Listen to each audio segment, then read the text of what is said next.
Ce soir nous allons nous intéresser au profit de la prière. Le profit de la prière. Hébreux chapitre 11 verset 6. La Bible dit, « Or, sans la foi, il est impossible de lui plaire, car celui qui s'approche de Dieu doit croire qu'il existe, et qu'il est le rémunérateur de ceux qui le cherchent avec diligence. » Dieu est le rémunérateur de ceux qui le cherchent avec diligence. Ésaïe 45 verset 19, « Je n'ai point parlé en secret, dans un lieu ténébreux de la terre. Je n'ai point dit à la postérité de Jacob, cherchez-moi en vain. » Notre objectif ce soir est de comprendre la rentabilité de la prière. Est-ce que nous perdons notre temps quand nous prions? Y a-t-il un profit à prier? Les Écritures rendent clair que chercher Dieu est profitable à tous égards. Chercher Dieu n'est pas une entreprise vaine. C'est profitable de toutes les manières. Nous regardons les vies des hommes et des femmes de prière dans les Écritures. Des gens comme Moïse, Élie, des femmes comme Esther, Anna, des gens comme Daniel, Job. Nous avons vu l'impact de Jacob, de Jabé. Nous avons vu l'impact et la rentabilité de leur vie de prière dans les Écritures. Maintenant, l'homme ou la femme qui prie, quel profit peut-il ou elle attendre de la prière? Premièrement, la prière est le secret du pouvoir avec Dieu. Les gens de prière sont des gens de pouvoir.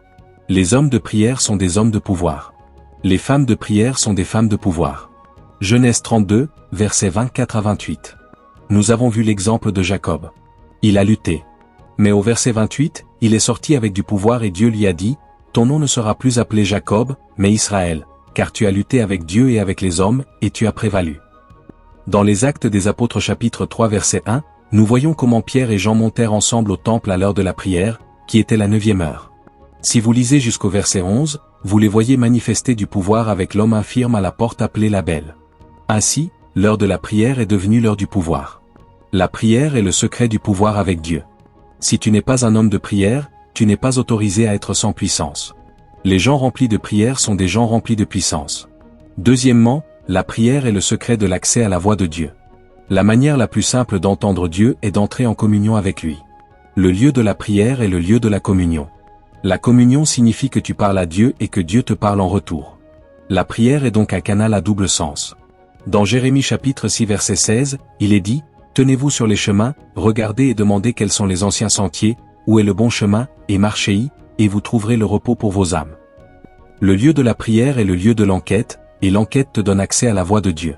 Dans Habacuc chapitre 2 verset 1, il est dit, « Je me tiendrai à mon poste de garde, je me placerai sur la tour, et je guetterai pour voir ce qu'il me dira. » Le lieu de veille, qui est le même que le lieu de prière, est le lieu où l'on attend d'entendre ce qu'il dira.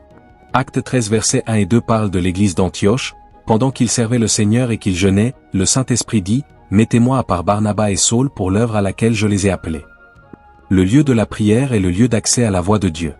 Si je n'étais pas allé passer 3 jours dans la dernière semaine de mai 1996, sur les montagnes de Barakin Ladi au Ghana, peut-être ne serions-nous pas ici aujourd'hui, parce que la vision et la révélation pour le ministère m'ont rencontré dans ce lieu de prière, à un carrefour de ma vie. Si je n'étais pas allé demander au Seigneur après qu'il m'ait parlé de qui épouser, peut-être ne serais-je pas marié à ma femme aujourd'hui. Le lieu de la prière est le lieu où nous recevons la direction. Le lieu de la prière est le lieu où nous avons accès à la voix de Dieu. Troisièmement, la prière est le secret de la transformation de la vie. La vie d'un homme peut être complètement transformée à l'autel de la prière. J'ai souvent dit que la prière ne change pas seulement les choses, elle change les gens. L'homme qui prie est transformé par sa vie de prière. Nous avons vu l'exemple de Jabé dans une chronique chapitre 4 versets 9 à 10. La Bible dit que Jabé était plus honoré que ses frères. Sa mère l'avait appelé Jabé parce qu'elle disait, « Je l'ai enfanté dans la douleur. » Jabé invoqua le Dieu d'Israël en disant, « Oh, que tu me bénisses abondamment, que tu agrandisses mon territoire, que ta main soit avec moi et que tu me préserves du mal afin que je ne sois pas dans la douleur. » Et Dieu lui accorda ce qu'il avait demandé. La prière change les gens. Elle ne change pas seulement les choses, elle change les gens. Quand j'étais jeune au secondaire, j'étais un peu timide pour m'adresser à une foule. Mais à force de m'attacher à Dieu et de me plonger dans le lieu de la prière, il n'y a plus aucun groupe que je ne puisse affronter et remettre à sa place. La prière ne change pas seulement les choses, elle change les gens. L'homme qui prie est transformé par sa prière. Dans Luc chapitre 9 verset 29, pendant que Jésus priait, l'aspect de son visage fut changé et son vêtement devint d'une blancheur éclatante. La prière a changé Jésus. Quelque chose a été transformé. La prière peut briser les chaînes d'addiction. La prière peut briser l'emprise d'un mauvais mode de vie.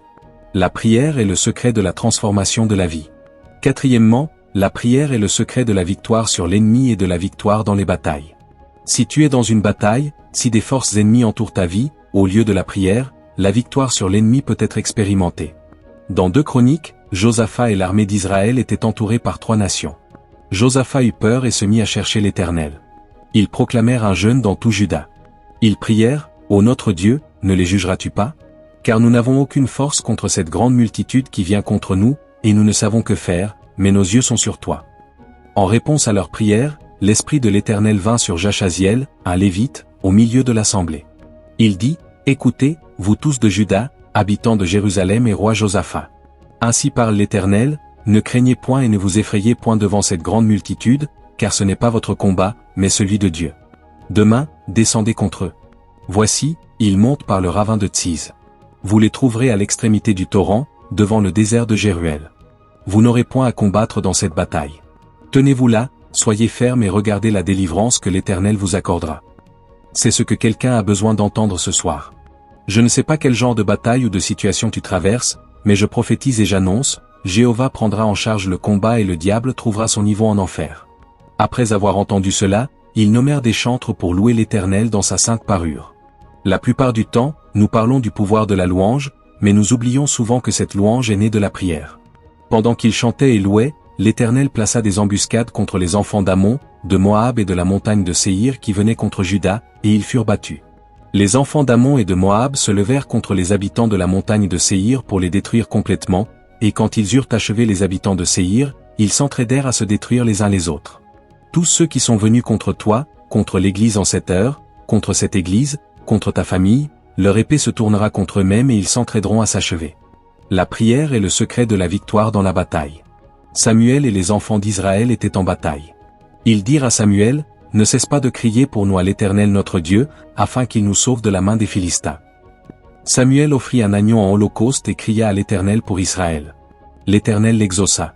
Pendant que Samuel offrait l'holocauste, les Philistins s'approchèrent pour combattre Israël.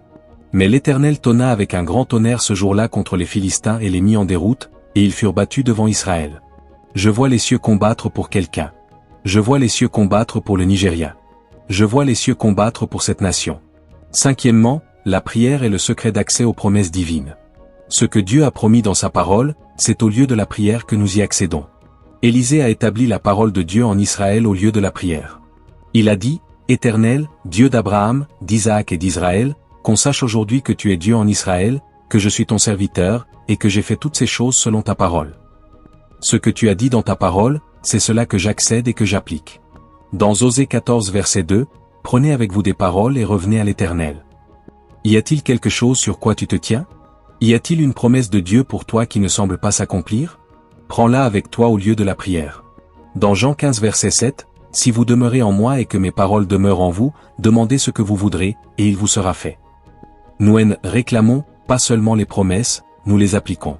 C'est comme écrire un chèque et le présenter à la banque, « Banque, j'ai un dépôt ici.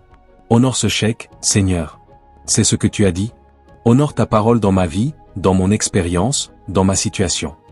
J'ai vu Dieu honorer sa parole dans ma propre vie, dans de nombreux domaines, dans le ministère, et il honorera sa parole dans ta vie.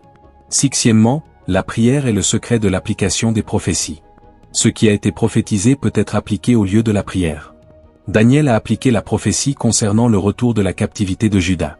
Il comprit par les livres que selon la parole de l'Éternel à Jérémie, 70 ans devaient s'accomplir pour les désolations de Jérusalem. Alors il tourna son visage vers le Seigneur pour le chercher dans la prière. Jérémie avait prophétisé qu'après 70 ans, Israël reviendrait dans son pays. Quand les 70 ans arrivaient à leur terme et qu'ils n'étaient toujours pas revenus, Daniel alla devant Dieu au lieu de la prière pour établir cette prophétie, et il pria. La captivité de Juda fut terminée. Dans le Nouveau Testament, 1 Timothée 1h18 dit, « Cette recommandation, je te la fais, mon enfant Timothée, selon les prophéties qui ont été faites précédemment à ton sujet, afin que par elles tu combattes le bon combat. » Les prophéties sont des armes de guerre. Nous combattons avec les prophéties au lieu de la prière. Père, voici ce que tu as dit concernant l'année 2026, que je marcherai dans la domination et que je prendrai le contrôle partout, que j'aurai les choses comme je le veux. Ce n'est pas ce que je veux en ce moment. Je dois l'avoir selon ta parole prophétique. La prière est le secret de l'application des prophéties. Septième point, la prière est le secret de l'application de la volonté et du dessein de Dieu sur la terre. Ce n'est pas seulement les promesses écrites dans les Écritures, ni seulement ce qui a été prophétisé. C'est ce que Dieu t'a donné le privilège de connaître, voici ma volonté pour toi, pour l'Église, pour la nation. Alors nous l'appliquons dans la prière. Dans Matthieu 6 verset 10, que ton règne vienne, que ta volonté soit faite sur la terre comme au ciel. C'est ce que fait la prière, ta volonté soit faite sur la terre comme au ciel. Nous utilisons l'autel de la prière pour appliquer la volonté de Dieu sur la terre. Dans 1 Jean 5 versets 14 et 15, voici l'assurance que nous avons en lui, si nous demandons quelque chose selon sa volonté, il nous écoute. Et si nous savons qu'il nous écoute, nous savons que nous possédons les choses que nous lui avons demandées. Au lieu de la prière, nous demandons pour appliquer sa volonté. 8e point, la prière est le secret du renversement des histoires négatives, des étiquettes négatives et des schémas négatifs. C'est ce qui est arrivé à Anna. Son histoire était celle de la stérilité. Elle alla devant Dieu, s'accrocha aux cornes de l'autel et pria jusqu'à ce que le changement se produise. Cette histoire fut annulée.